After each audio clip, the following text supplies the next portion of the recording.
Mr. Murray, 2023 comes to an end, and what a year in real estate. Today we're going to be talking about what the 2023 was and our prediction of 2024. But before we get ahead of ourselves, it was an interesting year. Hey, to the risk of you overusing a word that we've been throwing around recently, challenging, certainly that has been the case on both sides of the deal, Diego. Hey, buyers have had their own sets of challenges, which have been largely due to maybe the cost of living.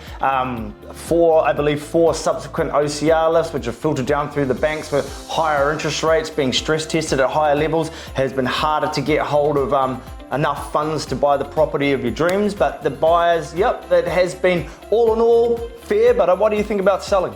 Well, look, nobody expected it. Since November 2021, that was the peak of the market of the last cycle anyway, nobody was expecting a drop of 20-25%. No. That's a quarter of your value of your property disappeared under your feet. Yep. So nobody was expecting that. So it took a long time for people to adjust as the market was progressing down, percentage points every month as well, not just marginal. Some months just drop bit by bit to a point that, quarter of the value is gone. So vendors have struggled over the last 2 years, as you could expect, as you can appreciate that as well. So most challenging 2 years in real estate out of my 8 years in the industry. You've been doing it for a little bit longer. Without a doubt. Without a doubt, right? It's been tough. It's been challenging. Never the market has dropped this much over 2 years.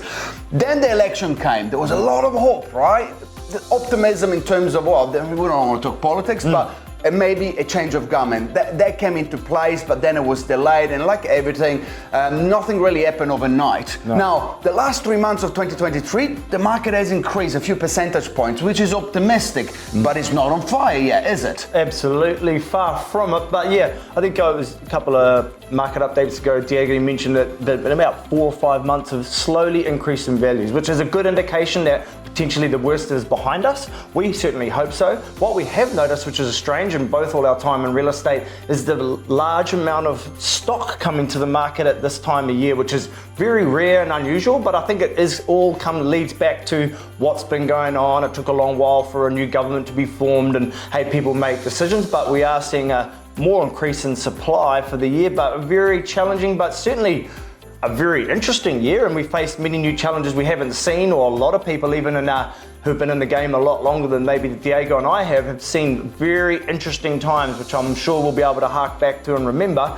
Like you've been saying, 2023 was a year to buy a property. And before we get to 2024, let's talk about the stock, because you mentioned it. There is a lot of stock on the market. And look, pre-election to post-election, there has been almost 20% more properties coming on the market within a month and a half. That's a lot. That is a lot. Now, we were speaking to one of the major banks, someone that works in the bank, and they were you were speaking to them, and what they say to you, they say that they send a lot of letters to people that are late on mortgages. Now, I'm selling a lot of investors' properties because the interest rate is so high they cannot afford to top it up. So there is an element of people running late throughout the year, but there is a lot of people in distress, which we take, it's a tough situation to be, right? And all we can do is navigate and help them. But that is the reason why there is a lot of stock. Yep. And I think, talking now 2024 and our prediction, let me start with, there is going to be a lot of stock coming into the market from January onwards. So I don't think the market, give me your prediction in a second. My prediction is that for the first 3 months of 2024 will be same as what we're experiencing at the end of 2023, with then the market moving into a more positive vendors market towards the middle of next year. Now, I hope I'm wrong. I hope that happens sooner, but that's my prediction based on what I'm seeing people coming on the market in 2024. Absolutely. I think with all the challenges on both sides of the deal like we spoke of, it's been a fair market. Like there's been some fair prices and sometimes a lot of pressure on buyers for very desirable homes. It's not all doom and gloom either side, but it has, like we said, keep using the same word, challenging on both sides. So I think you're absolutely right. With more supply, guys, from a purchasing point of view, obviously you're going to have a little bit more to choose from, but when you see the home you want, sometimes if an old phrase I remember, especially if it's your first home, it's exactly that. It's your first home, not your last home. Sometimes too many decisions can get you caught in analysis by paralysis, which is an interesting term, and I luckily got that out without choking on it, but you know what I'm saying. In terms of oversupply, maybe that'll equalize out over the summer months, and we certainly hope so, but certainly from the buying point of view, you've got a few more homes to choose from. From the seller's point of view, the wave of interest, if there's more homes on the market competing with your own, is the buyers will come in fresh. Our top tip would be to engage that first wave of interest, because it could well be the main surge of interest you get before they move on to the other stock. And like I said, it's been fair market, fair prices, a lot of transactions going down. Less time on the market gradually throughout the year, but as things improve, we hope to see it move, like you say, Diego, into a vendor's market. Let me ask you this to finish up then. What's your prediction of 2024 in terms of increase on prices?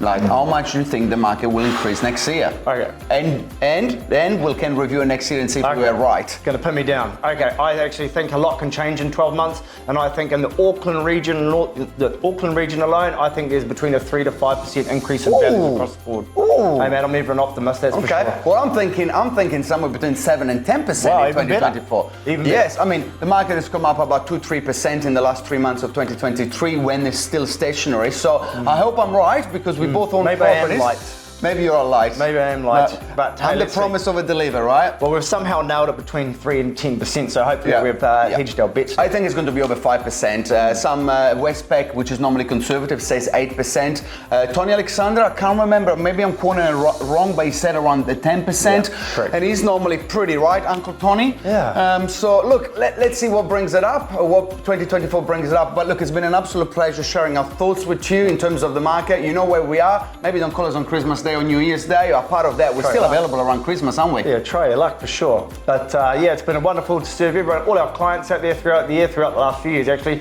Thank you very much, and we wish you a Merry Christmas and a Happy New Year.